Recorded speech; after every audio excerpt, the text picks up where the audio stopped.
Un jeune homme irréfléchi dépense les économies de sa mère veuve et découvre plus tard qu'elle a désespérément besoin de cet argent pour une opération chirurgicale qui lui sauvera la vie. Lawrence Davidson a été scandalisé lorsqu'il a appris le contenu du testament de son père. « Je n'ai rien ?» s'est-il écrié. « Je suis son seul enfant. Tout devrait m'appartenir. » Sa mère était en larmes, mais l'avocat lui a dit « Votre père voulait s'assurer que votre mère ait tout ce dont elle a besoin pour le reste de sa vie, vous comprenez sûrement cela », a-t-il dit. « Je comprends très bien », a grogné Lawrence. « J'ai des prêts étudiants et une vieille voiture, voilà ce que je comprends. Pourquoi a-t-elle besoin d'autant d'argent ?» Le elle dont Lawrence parlait si froidement était sa propre mère, Clarice Davidson, qu'il avait choyée et gâtée toute sa vie. Au vu de l'attitude de Lawrence, on pourrait penser que l'héritage en question se chiffrait en millions de dollars, mais ce n'était pas le cas. Monsieur Davidson a laissé à sa femme la petite maison qu'il avait héritée de ses parents et les 50 000 $ que lui et Clarice avaient réussi à mettre de côté en cas d'urgence ou de coup dur. Lawrence avait 24 ans et venait d'obtenir son diplôme universitaire. Il était sur le point d'entamer une carrière d'ingénieur et Davidson était persuadé que son jeune fils en bonne santé réussirait. Sa principale préoccupation était sa femme et l'état de leurs finances, épuisées par sa propre maladie prolongée. « Promets-moi que tu ne vas pas donner l'argent à Lawrence, Clarice », avait-il plaidé. « Je veux que tu aies quelque chose sur quoi t'appuyer, M. »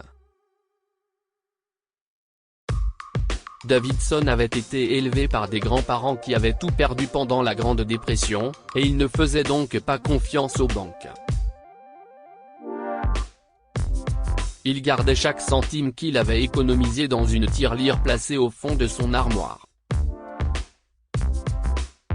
Lawrence savait exactement où se trouvait l'argent, et il connaissait également la combinaison de la boîte, sa propre date de naissance. Ainsi, chaque fois qu'il venait chez sa mère pour le déjeuner du dimanche, il piochait dans la tirelire à l'insu de sa mère et sans sa permission. La première fois, il a pris 2 000 $ pour un week-end à Las Vegas avec ses amis. La deuxième fois, il a pioché 15 000 $ pour acheter la nouvelle voiture qu'il désirait tant. Petit à petit, il a rogné sur le petit pécule de sa mère jusqu'à ce qu'il ne reste presque plus rien. Un jour, Clarice a besoin de 1 000 $ pour réparer la chaudière. Elle a ouvert la tirelire et a constaté qu'elle était presque vide, il ne reste plus que 3 000 $. Clarice a immédiatement appelé son fils et lui a demandé de venir. « As-tu pris de l'argent dans la boîte ?» lui a-t-elle demandé. Lawrence s'est senti mal à l'aise, mais il a répondu avec arrogance. « Et alors ? J'y ai autant droit que toi. » Clarice a eu les larmes aux yeux. « Mon fils, je ne t'aille jamais rien refusé, » a-t-elle dit. « Si tu avais des problèmes et besoin d'argent, pourquoi ne pas me l'avoir demandé ? Je n'étais pas vraiment dans le pétrin, » a admis Lawrence. « Mais j'avais besoin de choses. Je voulais des choses, et tu n'as pas besoin de cet argent, tu as ta pension. Ton père voulait que je mette cet argent de côté en cas d'urgence, » a dit Clarice. « Il m'a fait promettre de le garder pour les mauvais jours. Tu ne t'es pas contenté de prendre 500 $. Tu as volé 47 000 $ de notre argent durement gagné. Tu me traites de voleur ?» a demandé Lawrence avec colère.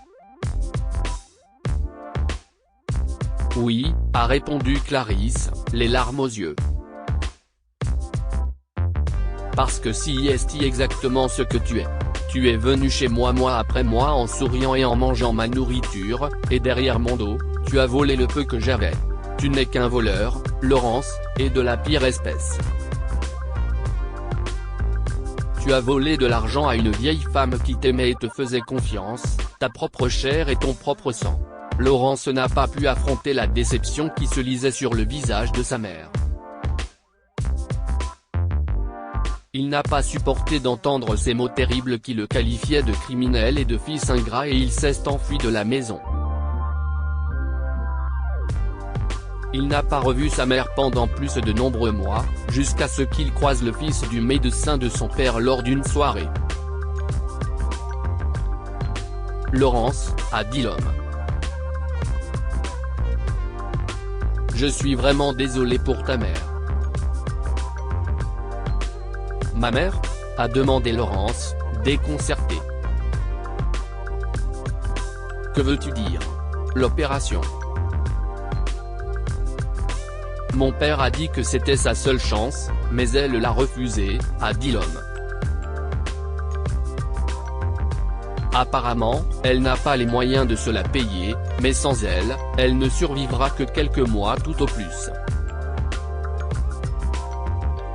Laurence est restée bouche bée pendant que l'autre homme examinait son costume et sa montre de luxe. Peut-être pourrais-tu l'aider ? A dit le fils du médecin.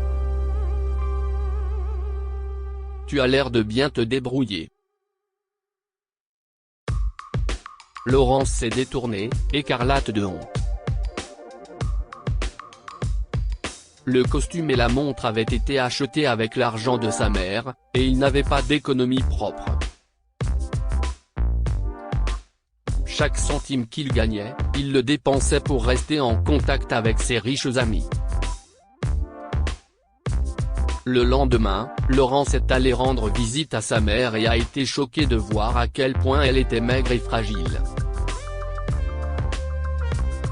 Maman, a-t-il dit les larmes aux yeux. Je sais que tu as besoin d'une opération et je suis là pour la payer. Clarisse a souri amèrement. Je t'ai vu pour la dernière fois il y a 2 ans, Laurence. Si tu avais eu l'intention de rembourser quoi que ce soit, tu l'aurais fait. Dis-moi, as-tu 25 000 $ pour mon opération du cœur ? Laurence est effondrée. Non, maman, mais je te promets que je l'aurai, s'est-il écrié. Clarisse a détourné le visage. Va-t'en, Laurence, a-t-elle dit. Tu n'es ici que pour soulager ta conscience, mais je ne te laisserai pas voler ma tranquillité d'esprit comme tu as volé l'argent que ton père m'a laissé. Va-t'en. Laurence était dévastée. Il a appelé le médecin de sa mère et l'a interrogé sur l'opération et l'état de santé de sa mère. Regardez, Laurence, lui a dit le médecin.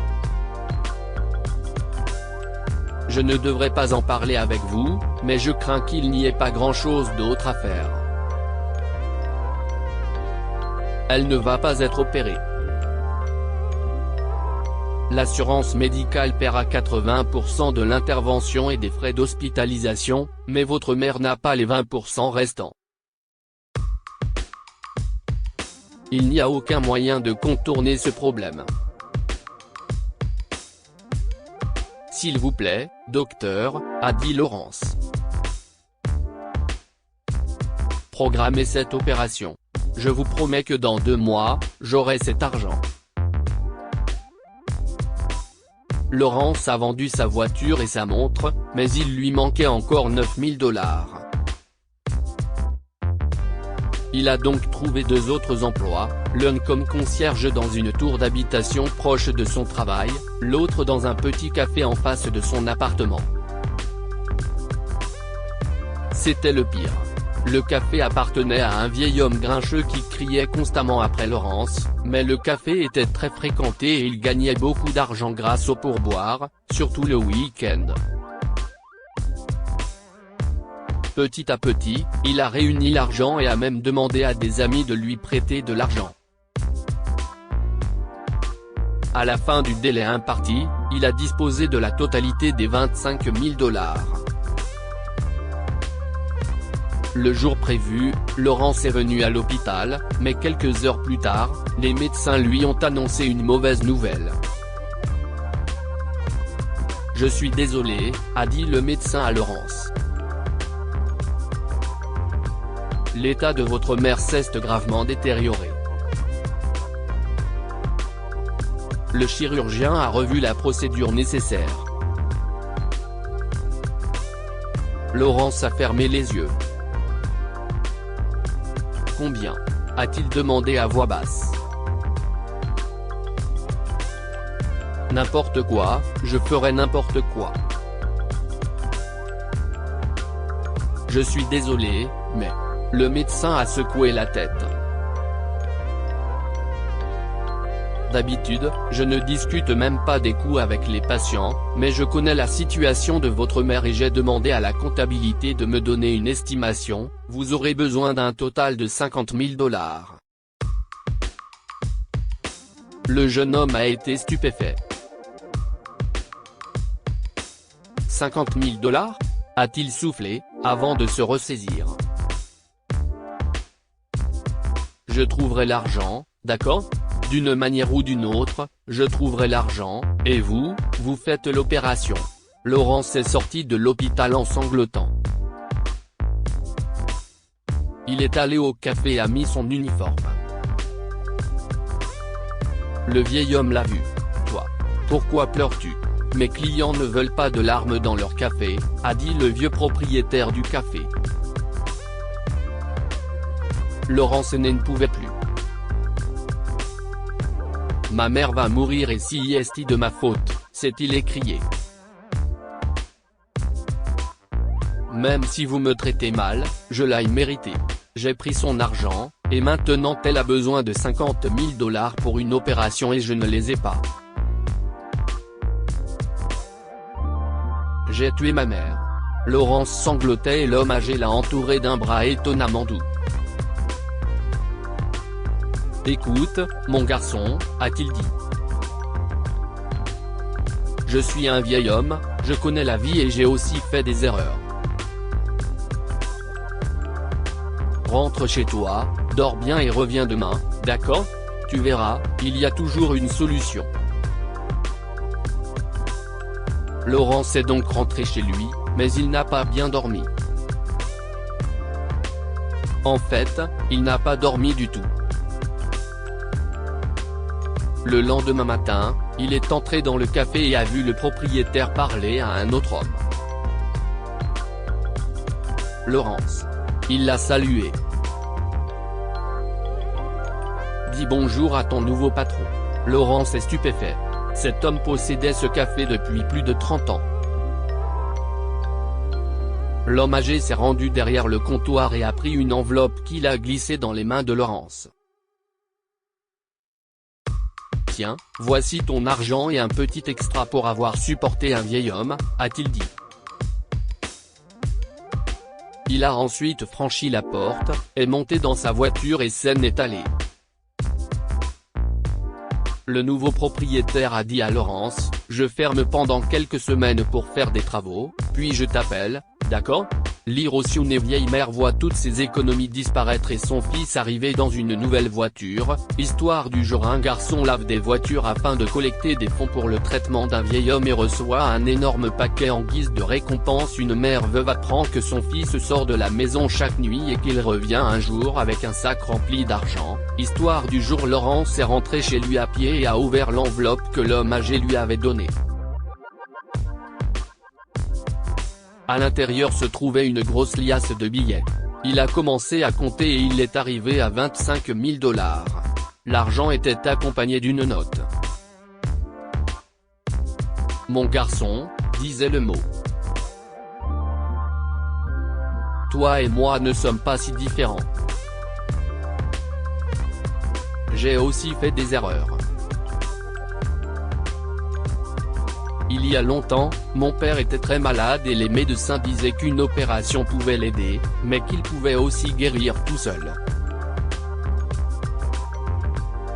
J'aurais dû vendre ce café, réunir l'argent, mais j'ai choisi de croire ce qui me convenait le mieux, à savoir qu'il irait mieux. Malheureusement, il est mort, il était alors trop tard pour une intervention chirurgicale. Hier, quand j'ai vu tes larmes et entendu ton histoire, j'ai su qu'il était temps pour moi de me racheter.